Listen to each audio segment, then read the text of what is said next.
por precio. Glorificad pues a Dios en vuestro cuerpo y en vuestro espíritu, los cuales son de Dios. ¿Dónde vive Dios? Si somos creyentes, Dios vive en nosotros. En el Antiguo Testamento, Dios tuvo un templo para su pueblo. En el Nuevo Testamento, Dios tiene un pueblo para su templo. Dios vive en nosotros y nuestro corazón es su residencia real. Dios ha vivido en varias casas y ha salido de ellas. Por ejemplo, la primera casa en la cual Dios vivió fue un hombre llamado Adán. La Biblia dice en Génesis 2:7, entonces Jehová, Dios, formó al hombre del polvo de la tierra y sopló en su nariz aliento de vida, y fue el hombre un ser viviente. ¿Qué es el hombre? El hombre es cuerpo, alma y espíritu. Dios hizo el cuerpo del hombre del polvo de la tierra. Dios sopló en la nariz del hombre el aliento de vida, y eso es el Espíritu de Dios. Y el hombre vino a ser un alma viviente. Por favor, anote el margen 1 Tesalonicenses 5:23. Y el mismo Dios de paz os santifique por completo, y todo vuestro ser, espíritu, alma y cuerpo, sea guardado irreprensible para la venida de nuestro Señor Jesucristo. Fiel es el que os llama, el cual también lo hará. Usted y yo tenemos un cuerpo. Esto es piel, pelo, huesos, músculos, venas, nervios, hígado, pulmones, etc. Eso es nuestro cuerpo. Y con este cuerpo tenemos vida física y estamos en contacto con el mundo físico. Pero la Biblia también dice que tenemos un alma. Ahora, ¿qué es el alma? La palabra griega para alma es psique, que es la palabra raíz de donde tenemos palabras como psicología, psiquiatría, etc. El alma es la parte emocional de cada uno de nosotros, la porción cognitiva que vive en nuestro cuerpo. La mente, las emociones, la voluntad, todas esas cosas que hacen de nosotros lo que somos y definen nuestra personalidad, inteligencia, sentido del humor, proclividades, idiosincrasias. Ese es nuestra alma. Con nuestro cuerpo tenemos vida física y contacto con el mundo físico. Con nuestra alma tenemos vida psicológica y conocemos el mundo dentro y alrededor de nosotros. ¿Y qué acerca del espíritu? Yo solía pensar que alma y espíritu eran lo mismo, pero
eso no es lo que las Escrituras enseñan. Pablo menciona cuerpo, alma y espíritu. Dios mismo establece una diferencia entre alma y espíritu. Busque Hebreos 4:12.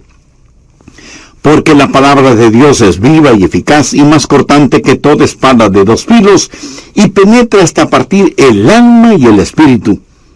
¿Qué es el espíritu? Es la parte de nuestra naturaleza que nos capacita para conocer a Dios, porque Dios es espíritu, y los que le adoran en espíritu y en verdad es necesario que le adoren. En espíritu y en verdad. Y cuando somos salvos, el Espíritu de Dios testifica a nuestro propio espíritu de que somos hijos de Dios. Ahora, las plantas tienen cuerpo, pero no tienen un alma. Los animales, y esto seguramente le va a sorprender, tienen alma. En ese sentido, la palabra alma significa sencillamente vida consciente. En el Génesis se habla de criaturas vivas que tienen nefesh, o sea, alma.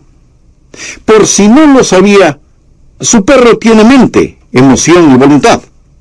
Pero lo que le hace al hombre más que a un animal inteligente es que tiene un espíritu. Los perros nunca oran, aunque muchos seres humanos tampoco lo hacen. Y los animales no piensan en la eternidad. Las plantas tienen vida inanimada, los animales tienen vida animada, pero solo los humanos tienen vida espiritual. Dios puso en nosotros un espíritu, sopló en nuestra nariz aliento de vida y vinimos a ser seres vivientes, porque el Espíritu de Dios está en nosotros. Es el Espíritu el órgano de nuestro conocimiento espiritual, y Dios creó al hombre para vivir en él, y Adán fue una casa de 3/4, por así decirlo. Siendo que Dios es un Dios trino, tiene preferencia por el número 3, Padre, Hijo y Espíritu Santo. Y todo lo que Dios creó refleja esa verdad. ¿Qué es el espacio? Altura, anchura y profundidad. La altura no es la anchura y la anchura no es la profundidad. Cada una es diferente, pero son lo mismo. Son distintivas, pero inseparables, como el Padre, el Hijo y el Espíritu Santo. Pero no solo el espacio, sino también el tiempo. ¿Qué es el tiempo? Pasado, presente y futuro. El pasado no es el presente no es el futuro y el futuro no es el pasado. Cada uno es distintivo, pero son inseparables. Y cuando Dios creó al hombre, lo hizo cuerpo, alma y espíritu. Y todo vuestro ser, espíritu, alma y cuerpo, sea guardado irreprensible para la venida de nuestro Señor Jesucristo. Fiel es el que os llama, el cual también lo hará. Cuando Adán salió de la línea de ensamblaje celestial, iba a ser una residencia real. Dios iba a vivir en el espíritu de Adán. Y cuando la Biblia dice que Dios caminaba con Adán, ¿cree usted que Dios físicamente tomaba a Adán por el brazo para pasear por el jardín del Edén? Puede ser que sí. Puede ser que no. Dios tiene poder para hacer lo que quiera hacer. Yo creo que Dios no estaba en el exterior, sino en el interior de Adán. Adán fue la casa primaria de Dios. Ahora quiero que anote las siguientes palabras, porque este estudio bíblico se desarrolla alrededor de esas palabras: diseño, deshonra, desolación y destrucción. En primer lugar, Dios creó a Adán, y Adán fue una casa de 3/4. El cuarto más interior, el espíritu, es donde Dios moraba con Adán. Dios diseñó esta casa de 3/4 como su casa primaria. Pero no solo fue una casa diseñada, sino que en segundo lugar se volvió una casa deshonrada cuando Adán pecó contra Dios. En Génesis 3:6 leemos: y vio la mujer que el árbol era bueno para comer y que era agradable a los ojos, y árbol codiciable para alcanzar la sabiduría. Y tomó de su fruto y comió, y dio también a su marido, el cual comió así como ella. Eso sencillamente quiere decir que pecaron, transgredieron la ley de Dios, porque cualquier pecado es transgresión de la ley divina. Desobedecieron a Dios.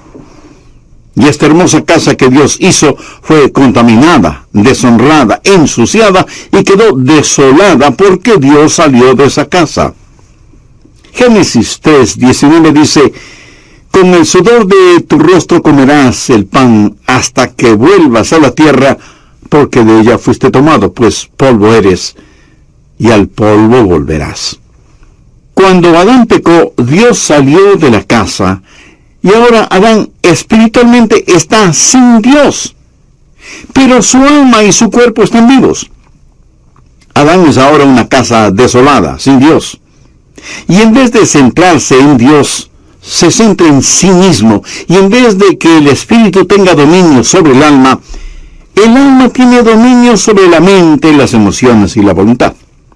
Así que la casa diseñada fue deshonrada y quedó desolada.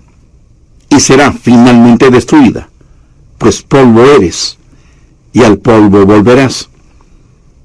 ¿Cómo murió Adán? Dios había advertido a Adán y a Eva que si comían del árbol prohibido, morirían. Cuando usted lee la Biblia, descubre que Adán vivió 900 años y tuvo hijos. Pero Dios no había dicho que morirían si comían del fruto prohibido. Entonces, ¿murió o no murió? Déjeme decirle cómo murió Adán. Murió inmediatamente en su espíritu, murió progresivamente en su alma y murió definitivamente en su cuerpo. Esto es muy importante y quiero que se lo grabe muy bien en su memoria. Ahora, ¿qué significa el estar perdido? ¿Están perdidos solo los ladrones, los violadores, los asesinos, los drogadictos, los depravados sexuales? No. Estar perdido es estar sin Dios. ¿Cuánto se necesita pecar para estar sin Dios? La mitad de un pecado, ni siquiera un pecado entero. Dios jamás vivirá en una casa sucia. Dios ya no permaneció en Adán, que fue su residencia real y primaria. El instante que Adán pecó, inmediatamente murió en su espíritu. Leemos en 1 de Juan 5:12, el que tiene al Hijo tiene la vida, el que no tiene al Hijo de Dios no tiene la vida. Muchos de quienes me escuchan este mismo momento, aunque sientan latir su corazón y sepan que sus mentes están lúcidas, si no tienen a Cristo, están muertos. Y hay millones de muertos vivientes en el mundo. Y usted, aunque no se haya dado cuenta, probablemente está rodeado de gente que vive, pero en realidad está muerta. O a lo mejor usted mismo es una de esas personas. Adán murió inmediatamente en su espíritu y progresivamente en su alma. Ahora, ¿qué es el alma? La mente, la emoción y la voluntad. Su mente, que debía estar centrada en Dios, se volvió un jardín de malezas. Temores y neurosis y desengaños y dolores llenaron su corazón, su mente, su alma. Murió progresivamente en su alma. Y finalmente su cuerpo murió. Pero la semilla de la muerte ya estuvo en él el momento que pecó.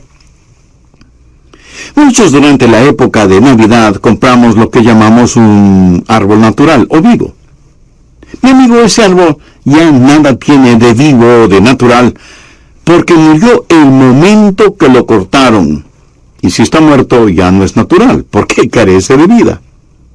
Puede parecer que tiene vida, pero solo espere unos días y ese árbol dará evidencias no de tener vida, sino de estar absorbido por la muerte. Hay personas que van a las iglesias bien decoraditas, lucen atractivas y frescas, pero están separadas de la vida de Dios. Solo hay que darles tiempo y su separación de Dios, su muerte espiritual, se hará evidente. Sin Dios morimos inmediatamente en nuestro espíritu, morimos progresivamente en nuestra alma y final y definitivamente morimos en nuestro cuerpo. Nuestro cuerpo lenta pero inexorablemente está descendiendo hacia la tumba. Una casa diseñada, deshonrada y desolada. Dios salió de esa casa destruida y que fue la casa primaria de Dios y se llamó Adán. La segunda casa en la cual Dios habitó fue un templo. En el Antiguo Testamento Dios construyó un templo para su pueblo. Un tabernáculo, que fue una enorme carpa. Más tarde se edificaría una estructura sólida, pero la idea y principio es el mismo. Ya se hable del tabernáculo o del templo. Y por poco que usted sepa del tabernáculo o del templo, sabe que había 3 divisiones básicas o 3 cuartos. El patio exterior, el lugar para los sacrificios, el patio interior o lugar santo, donde la gente se reunía para tener comunión, y el lugar santísimo en donde estaba la Shekinah, la gloria de Dios. ¿Qué era el templo? No fue nada más que un modelo gigantesco, fue una lección objetiva de lo que es el cuerpo humano. En el patio exterior estaba el altar de bronce. Debemos presentar nuestros cuerpos como sacrificios vivos. El patio interior era el lugar en donde la gente adoraba y tenían comunión unos con otros, como cuando estamos en una iglesia, y representa el alma.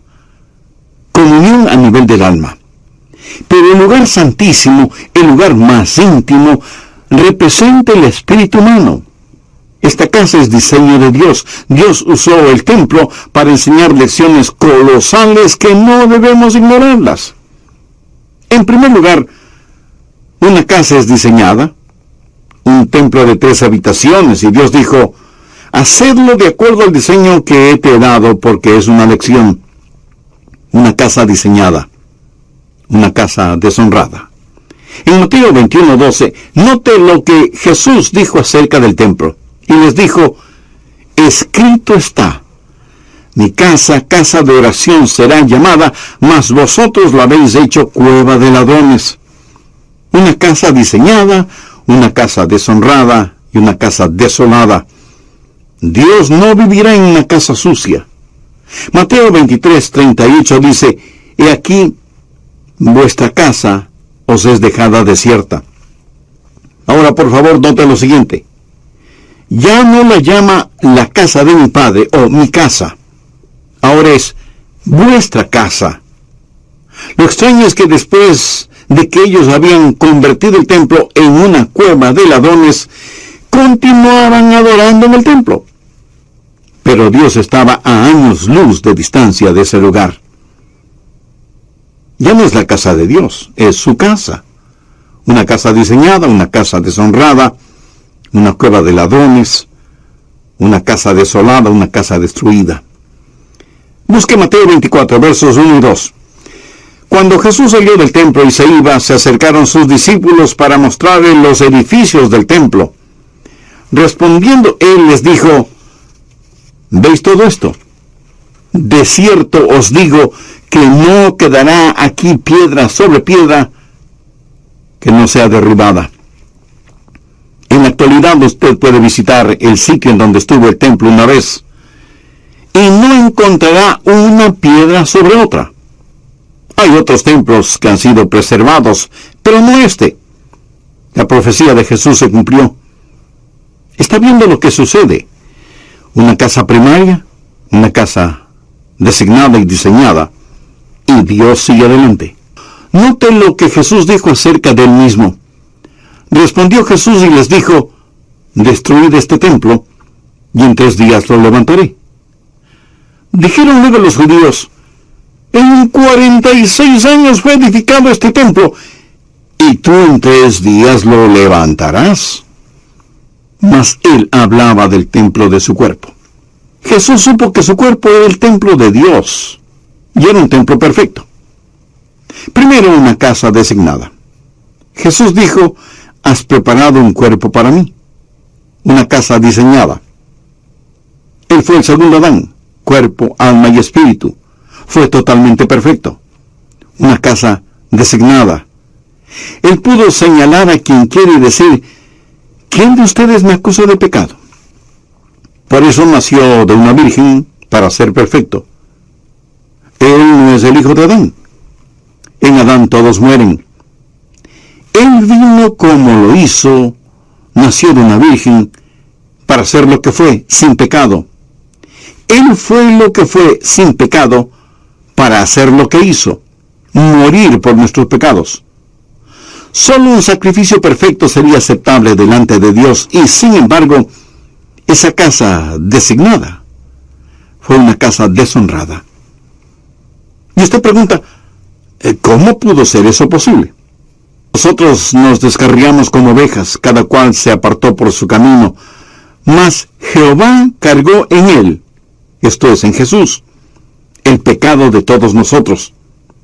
Y en 1 de Pedro 2:24 leemos, quien llevó él mismo nuestros pecados en su cuerpo sobre el madero, para que nosotros, estando muertos a los pecados, vivamos a la justicia, y por cuya herida fuisteis sanados.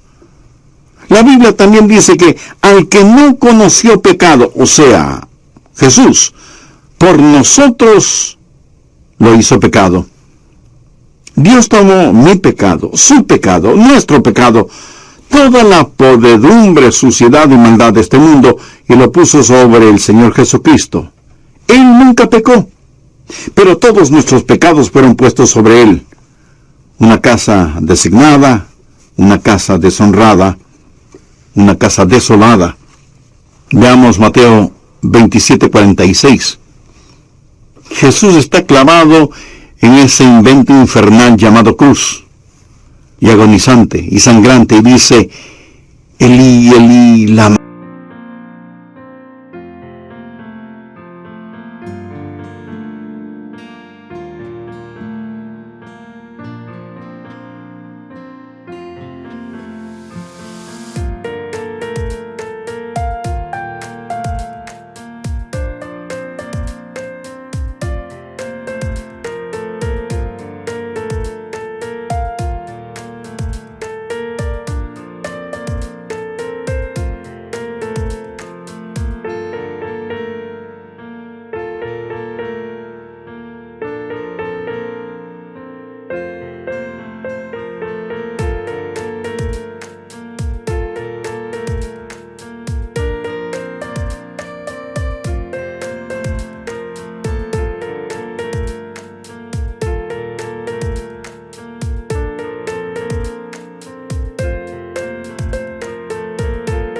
Sabactani. Esto es: Dios mío, ¿por qué me has desamparado?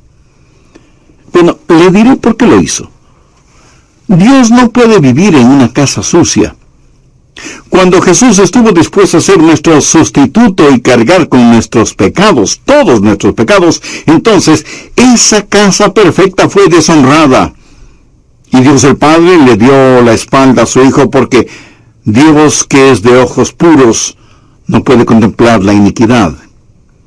Y ahí está Jesús, clavado en la cruz, llevando los pecados de todo el mundo. Por eso su desgarradora pregunta: Dios mío, ¿por qué me has desamparado? Y si Jesús murió en su lugar, usted debe amarle por lo que Él hizo por usted. Antes de morir, David dijo: aunque ande en valle de sombras de muerte, no temeré mal alguno, porque tú estarás conmigo. Y Jesús cruzó ese valle completamente solo. Ni siquiera pudo pedir que su Padre le acompañara. Una casa designada, una casa deshonrada, una casa desolada, una casa destruida. Juan 2:19 dice: respondió Jesús y les dijo: destruid este templo y en 3 días lo levantaré. Jesús sabía que iba a ser destruido. ¿Y quién iba a destruirlo? Dios el Padre. Y alguien me dirá de inmediato: un momento, pastor, pensé que nosotros crucificamos a Jesús. Bueno, sí, en el sentido que Él murió por nuestros pecados. Pero en Isaías 53:10 leemos: con todo esto, Jehová quiso quebrantarlo, sujetándole a padecimiento. Cuando Jesús tomó mi pecado y fue mi sustituto en la cruz, Dios tenía que tratarle a Él como me hubiera tratado a mí. Una casa designada, una casa deshonrada, una casa desolada, una casa destruida. La Biblia dice en Romanos 8:32: el que no escatimó ni a su propio Hijo. Permítanme hacerle una pregunta. Si Dios no escatimó ni a su propio Hijo cuando llevó nuestros pecados en la cruz, ¿qué le hace pensar que Dios va a perdonarle a usted si rechaza a quien llevó sus pecados, o sea, a Jesús? La casa primaria de Dios fue Adán. La casa perfecta de Dios fue el Señor Jesús. ¿Sabía que Dios dejó de cambiarse de casa? Veamos 1 Corintios 6:19 y 20. ¿O ignoráis que vuestro cuerpo es templo del Espíritu Santo, el cual está en vosotros, el cual tenéis de Dios, y que no sois vuestros? Porque habéis sido comprados por precio. Glorificad pues a Dios en vuestro cuerpo y en vuestro espíritu, los cuales son de Dios. ¿Quiere saber en dónde vive Dios ahora? Si usted es un creyente, Dios vive en usted. Dios vive en mí. Y ya no se cambiará de casa. Y tal vez usted me pregunte, pastor, ¿está seguro de eso? Total, absoluta y completamente seguro. Anote el margen 2 de Corintios 6:16. ¿Y qué acuerdo hay entre el templo de Dios y los ídolos? Porque vosotros sois el templo del Dios viviente. Como Dios dijo, habitaré y andaré entre ellos y seré su Dios, y ellos serán mi pueblo. Ahora retrocedamos hasta el Evangelio de Juan, capítulo 14 y verso 16. Y yo rogaré al Padre y os dará otro consolador, para que esté con vosotros para siempre. Notó la última parte de esa promesa, para que esté con vosotros. ¿Por cuánto tiempo? Para siempre. Y en Efesios 3:17 leemos, para que habite Cristo por la fe en vuestros corazones. Dios ya no se cambia de casa. Muchas veces cuando vamos a la iglesia, por lo general decimos, vamos a la casa de Dios.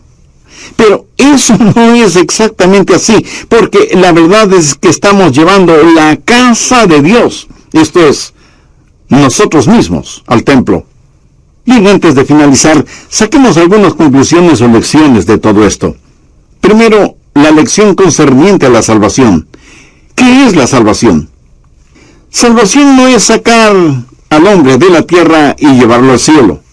Esa es la idea que la mayoría de las personas tiene. Por eso preguntan, ¿no quiere ser salvo para irse al cielo?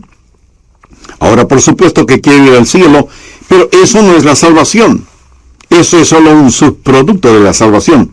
Así que repito, salvación no es sacar al hombre de la tierra y llevarlo al cielo. Salvación es que Dios salga del cielo y entre en el hombre. Ser salvo es tener a Dios en su corazón, ayudándole a entender que usted es ahora el templo del Espíritu Santo. Segundo, la lección concerniente a la seguridad. Dios ha dejado de cambiarse de casa.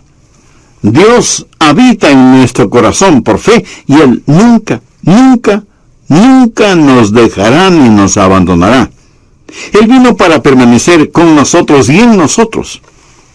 Ahora estoy seguro que alguien me preguntará, pero pastor, usted dijo que Dios no vivirá en una casa sucia, y yo francamente en ese aspecto lejos estoy de ser perfecto o limpio.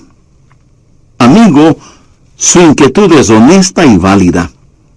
Permítame decirle lo que sucede. Debido al sacrificio en el Calvario, entonces, ¿qué sucede si usted vuelve a pecar? Que Dios tendrá que disciplinarle, tendrá que castigarle. ¿Qué es lo que dice Hebreos 12:6? Porque el Señor al que ama disciplina y azota a todo el que recibe por hijo.